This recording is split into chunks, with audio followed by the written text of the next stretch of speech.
When you retire, you may get a chance to go to football heaven. This is football heaven.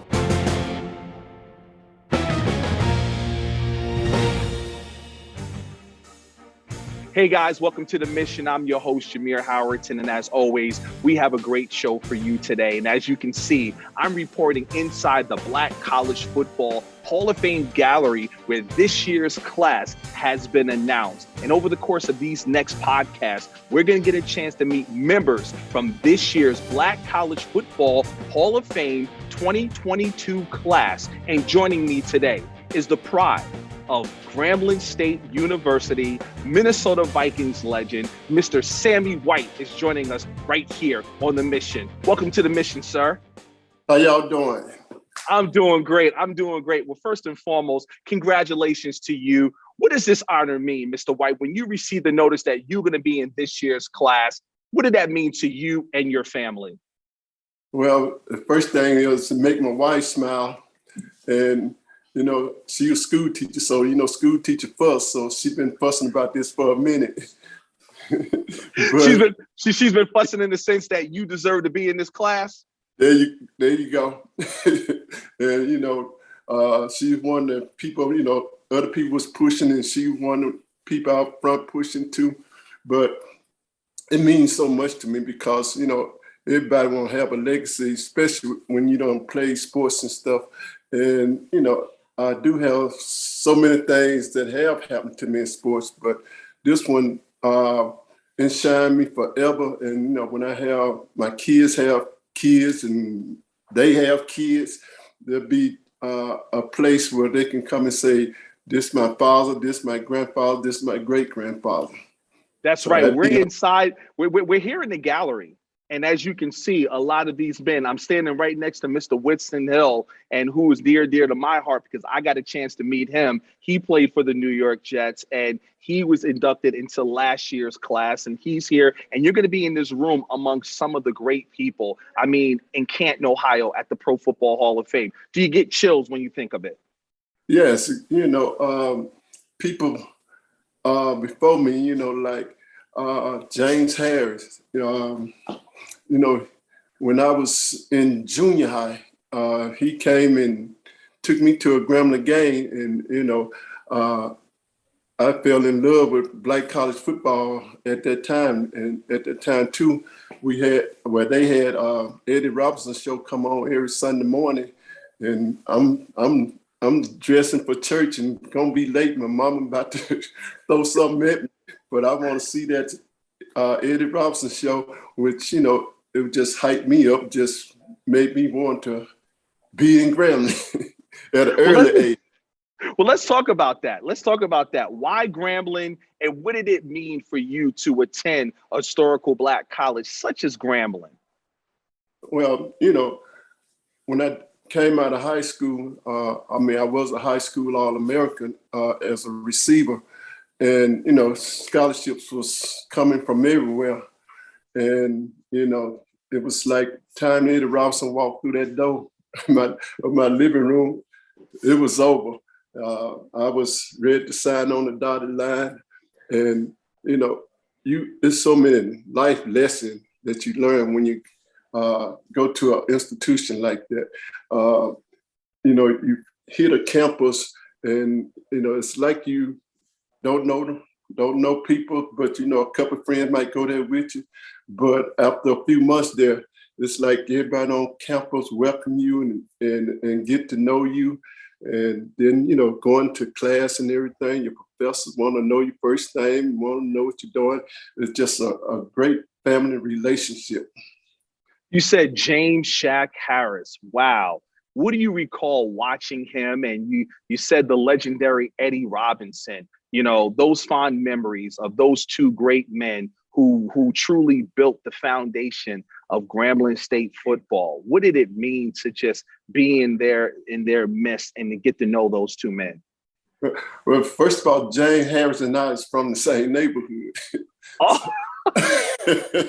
We're from the same neighborhood. So, you know, he been someone that kept up with me, and I kept up with him, you know, at a young age.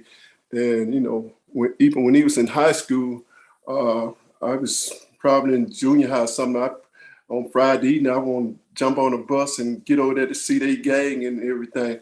And, over the years, we just developed a friendship that, still lasts and carry on this day.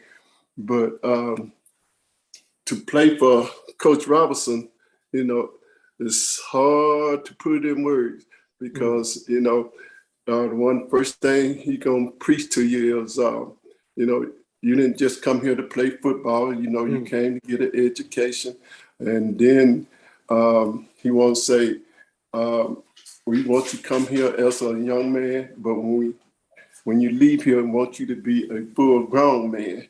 And those kind of lessons stick with you for the rest of your life. Wow, that's amazing. And you had a chance to cross paths with quarterback Doug Williams. What was it like playing with him, and what made him so special, Mr. White? Well, first of all, we had to teach him how to throw the football. He didn't know. He didn't know but one way to throw, and that was hard. So I got to play with him my senior year, and the thing about it, once we tell him, we can beat our guys, but if you throw that ball line drive all the time, it's hard to make that adjustment. But once he learned how to, have that touch on the ball, it became a Heisman Trophy candidate. But it was fun playing with him, and we friend all through the league, and every time we played against each other, it was just good camaraderie, and he was one of the best quarterbacks I ever played with.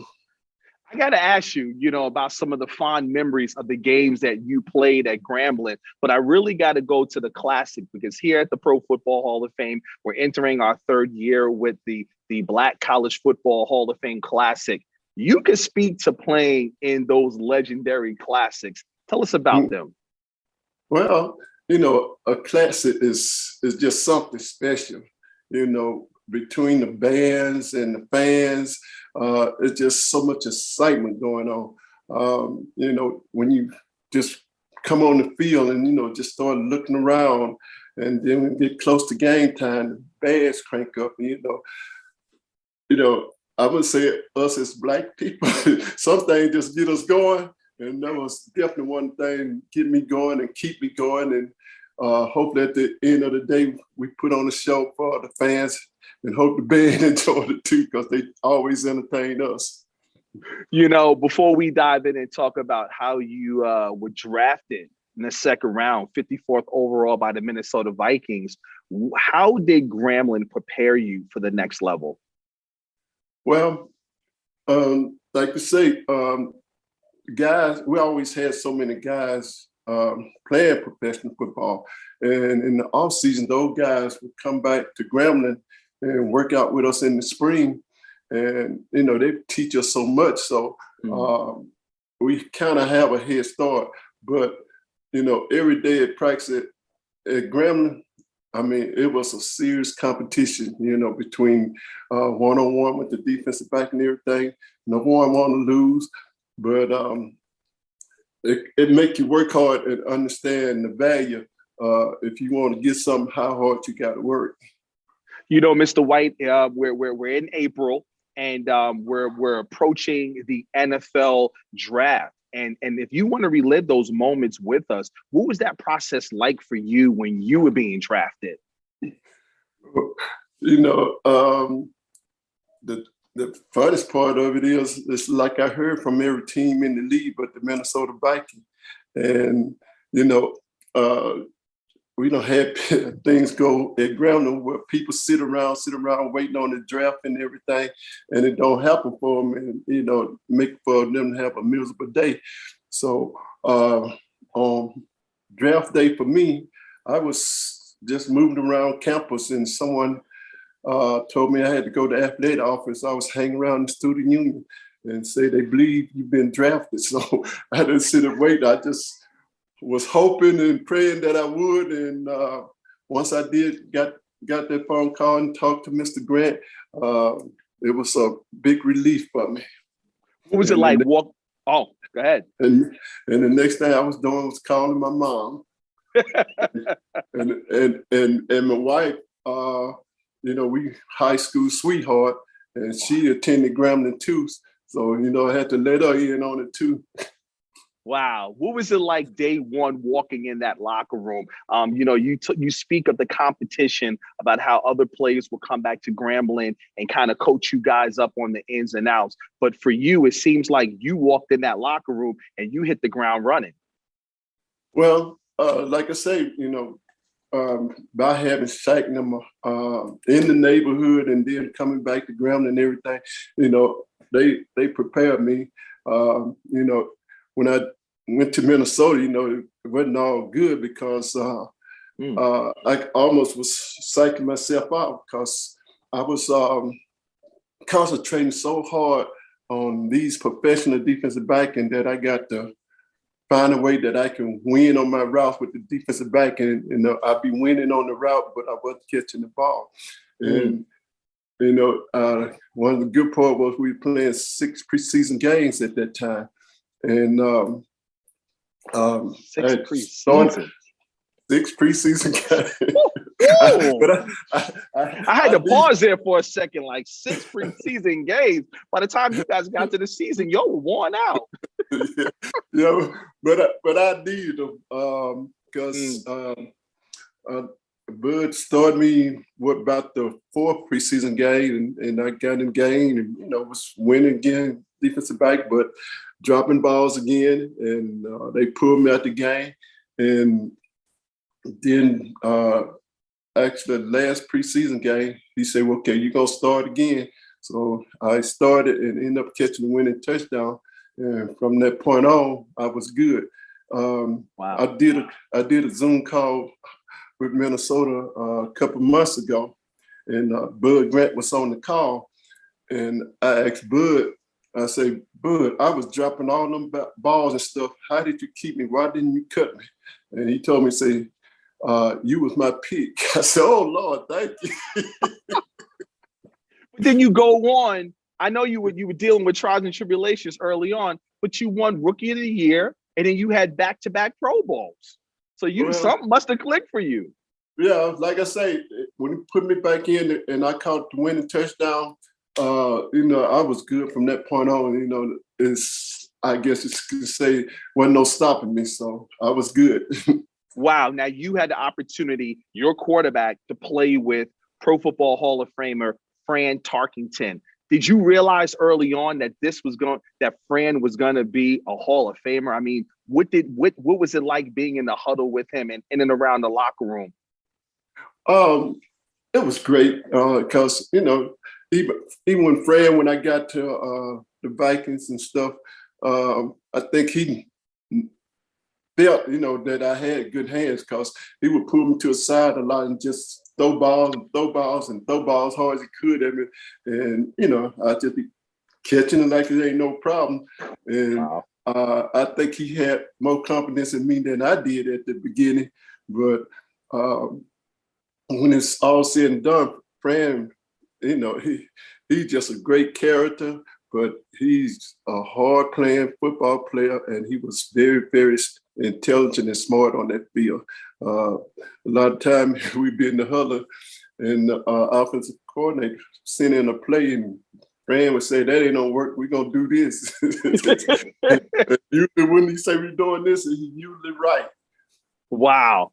And also another HBCU fellow brother that you had the chance to play with, the first African-American punter, Greg Coleman. What was it like having him in and around the locker room?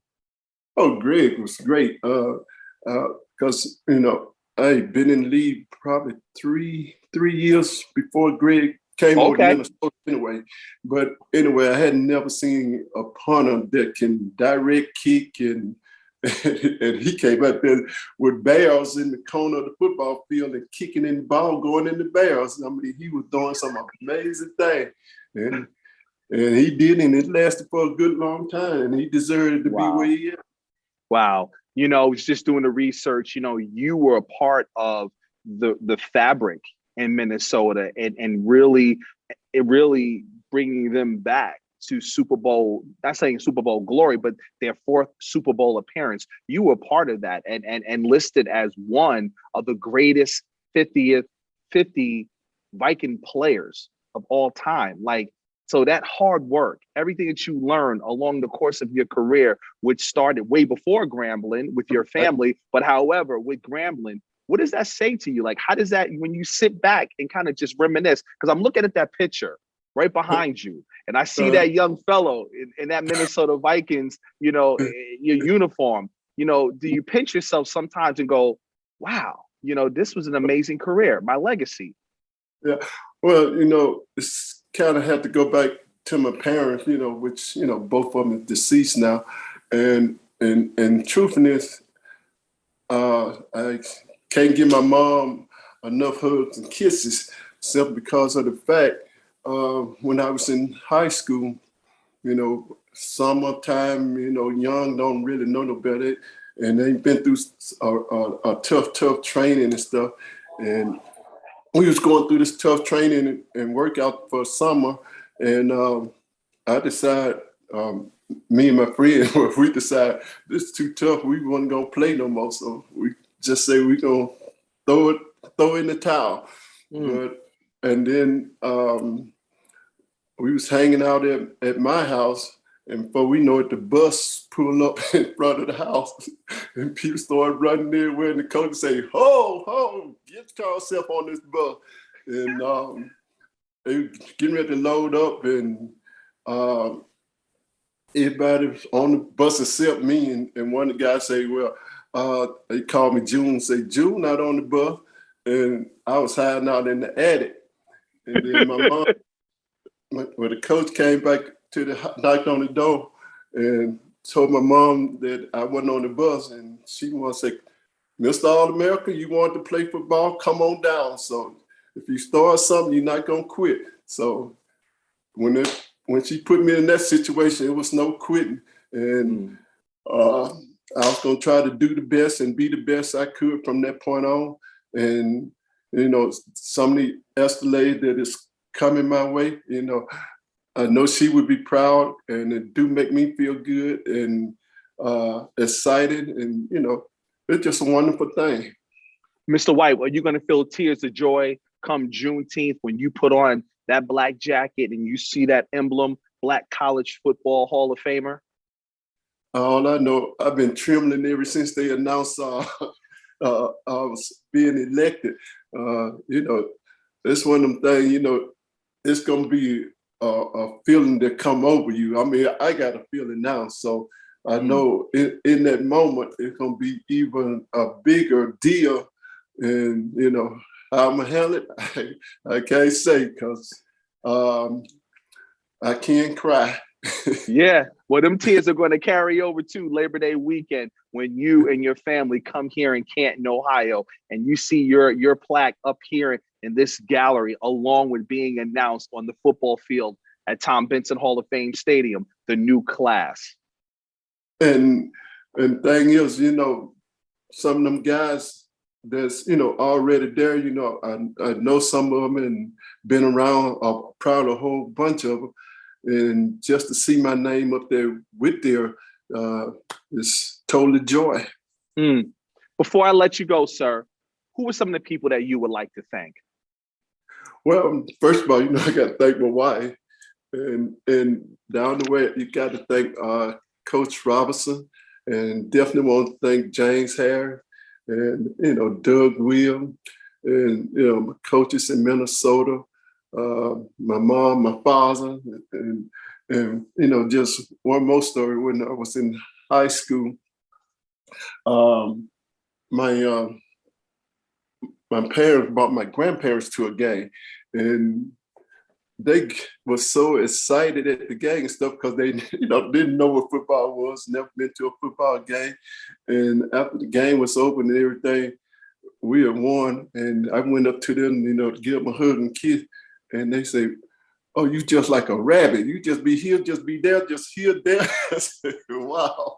So it's a whole list of people, even my children, want to thank my children and my brothers and my sisters. So Yep. And, my grandkids look at me now and, a lot of times they don't understand, things I have done. But, the older they get, they understand a little bit more. So, I appreciate them too. That's amazing, sir. Well, Mr. White, we can't wait to celebrate your excellence right here in Canton, Ohio, Labor Day weekend. And we're so looking forward to having you here. Mr. White, Mr. Sammy White, right here on the mission, guys. Let's give it up. Can't wait to get joining there. All right.